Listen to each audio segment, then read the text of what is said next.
La Bible dit « Faites attention quand vous recevez des choses spirituelles, de peur qu'elles ne s'endorment. » Les choses spirituelles peuvent s'endormir.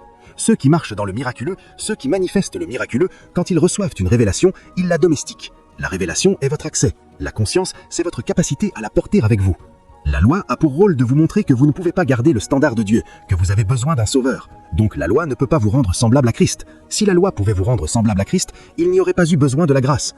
C'est pourquoi quand nous parlons aux gens, après avoir crié « Ne forniquez pas, ne mentez pas », nous leur donnons des lois. Jeûnez 10 jours, priez en langue 30 jours. Demandez à tous ceux qui jeûnent et prient, ils reviendront vous dire qu'ils sont retombés, parce qu'ils ne savent pas comment vivre juste. Ils sont zélés pour Dieu, ce qui est bon, et nous devons l'être. Mais pour vivre juste, vous avez besoin de révélation. La Bible dit « Vous connaîtrez la vérité, et la vérité vous rendra libre ». Donc vous ne vivez pas juste en gardant des lois. Comment fait-on? Laissez-moi vous montrer quelque chose que la Bible révèle pour que vous compreniez ce que je dis. Pour manifester la justice, vous devez connaître votre vraie nature en Dieu. Vous devez savoir que vous êtes déclaré juste. Si vous ne savez pas que vous êtes juste, vous ne pourrez jamais vivre juste. Vous savez ce que cela signifie?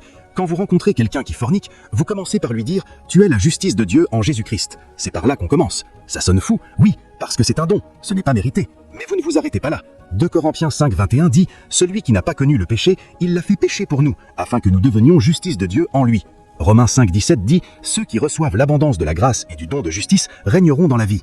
Donc, quand vous dites aux gens « Ne forniquez pas, ne mentez pas », si vous voulez vraiment les aider, commencez par dominer leur conscience avec cette vérité. Tu es maintenant la justice de Dieu.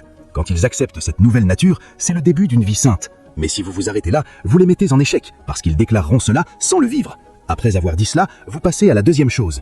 Vous devez leur présenter la loi de l'esprit de vie qui est en Jésus-Christ. C'est là que commence la grâce. Paul, dans Romains 7, versets 20 à 25 et Romains 8, 1 à 2, nous raconte qu'il luttait pour vivre saintement. Il n'y arrivait pas. Il s'est appelé « misérable homme que je suis », jusqu'à ce qu'il dise dans Romains 8, 2, « La loi de l'esprit de vie qui est en Jésus-Christ m'a affranchi de la loi du péché et de la mort ». Paul a découvert qu'il y avait 3 lois qui régissaient l'homme. La première, la loi de l'esprit, celle qui veut faire le bien. La deuxième, la loi du péché et de la mort, qui contrecarrait toujours la première. La troisième, la loi de l'esprit de vie en Jésus-Christ. Cette troisième loi n'est pas la loi de Moïse, c'est une réalité organique. C'est elle qui l'a affranchie. Comment arrive-t-on à cette loi? Paul nous montre 2 choses. Il est venu à bout de lui-même, « Misérable homme que je suis, qui me délivrera de ce corps de mort ?» Et il a adopté ce que Jésus a fait pour lui et l'a fait sien. Puis au verset 5 et 6, Paul dit « Vous devez maintenant devenir spirituellement disposés, parce que l'esprit carnel est la mort, mais l'esprit spirituel est la vie et la paix. Celui qui reste carnel tombera toujours. C'est pourquoi si vous voulez vivre au-dessus du péché, restez dans un environnement où l'on parle de Dieu, où l'on sert Dieu, où l'on fait les choses de Dieu. Vous avez besoin de créer une nouvelle conscience. C'est la séquence que Paul nous montre.